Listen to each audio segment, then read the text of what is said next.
Well, all you lot what follow some Barts on Facebook. I'd like to tell you a little story about something has happened a long, long time ago. In Galilee, fair, fair away.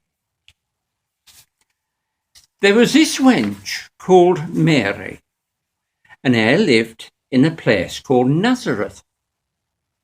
One day, her mum went out and her was left to do all the housework. All of a sudden, the room went all bright. And when her turned round, her saw somebody standing by the window. Her wore half surprised and nearly fell off her chair. "Whom you were?" asked. "You day off give me a turn." "Don't be scared," answered the bloke. "How hurt you?" "Me name's Gabriel, and I'm an angel." "You I am you," said Mary. "I am," he replied, "and I've come to tell you summat." "What?" said Mary, because I was thinking what a carry-on this was. "You'm going to have a babby," said the angel. That shook her, and I looked at him and I said, "Don't be saft, I ain't married." "That don't make no difference," he answered. "If God says you'll have a babby, you'll have a babby. You will, and that's that. You've got to call him Jesus." Mary was a bit shook at this, so the angel said, "And I'll tell you something else. You ain't the only one who's going to have a babby. Your cousin Elizabeth's going to have one and all, and her's an old woman." "Well, if you say so, I suppose that's it," said Mary. "I can't do anything about it, but me chap won't be surprised." When he'd gone, Mary sat for a bit and thought about it. Then made up her mind to go and see Elizabeth. So her had a quick swill and went off to Judah. When I got there, Elizabeth was waiting at the gate, and when I saw Mary, I said, "I'm half glad to see you, but fancy you coming to see me in your estate." Mary answered, "An angel come and sid me, and I'm going to have a babby in December." They went into the house, and Elizabeth made a cup of tea. I told Mary that her old man, Zacharias, day believer when I told him about the babby, and he was speechless. "He can't speak a word now," I said. The chap what Mary was engaged to was called Joseph. When Mary told him about the babby I was having, he didn't know what to think. He said, "Your mum will half kick up a chair row, as bound to blame me, and they will half rattle down our street. It's air good enough." Any road, he'd get his hair off. And when he went to bed that night, an angel come to him in a dream. "Don't get mad at Mary about the babby," he told him. "It's God's son, and her's having him, and his name's Jesus. Somebody's got to have him, or he won't get born, and you and Mary was picked. So just you marry her, me mate. There ain't nothing to worry about."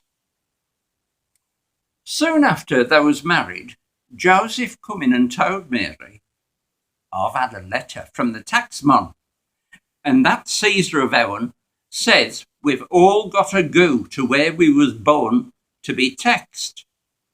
So we've got to traipse all the way to Bethlehem next week." Mary cut some sandwiches and packed a few cakes and some apples. Then I made a bottle of tea. There were thermoses in them days.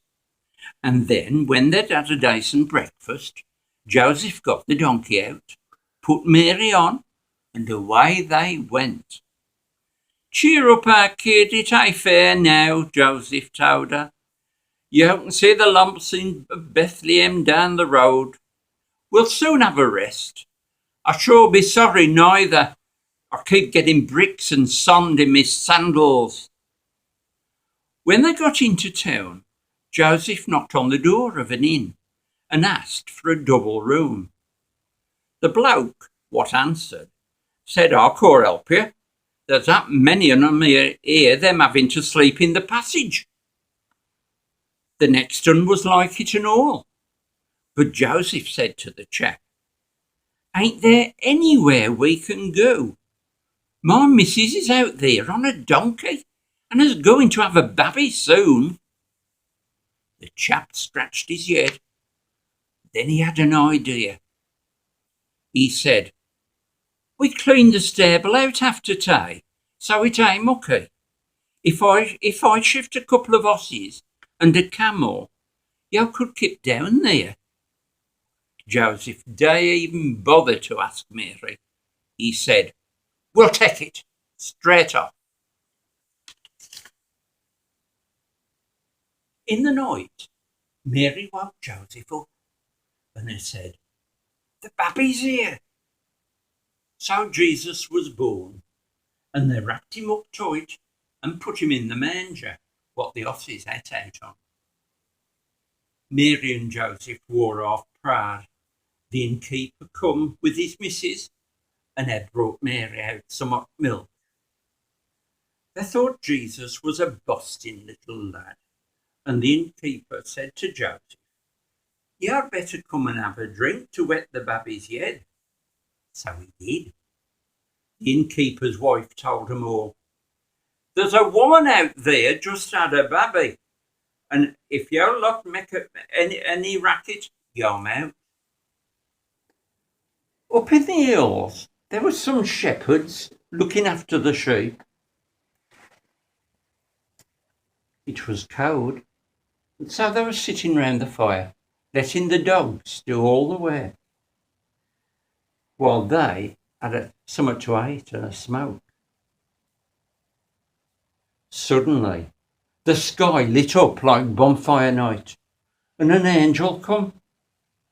They don't know aught about angels, and they was that frightened they all fell on the ground. "You're a silly lot," said the angel. "I sure hate you. I've got a message for you. There's a baby been born in Bethlehem. His name's Jesus, and he's God's son. Go and have a look at him. He's in a stable, lying in a manger." The shepherds come down the hill into Bethlehem. They kept on about the angels. One of them said, "Fancy angels coming to worry. We ain't nobody. It ain't as if we're important."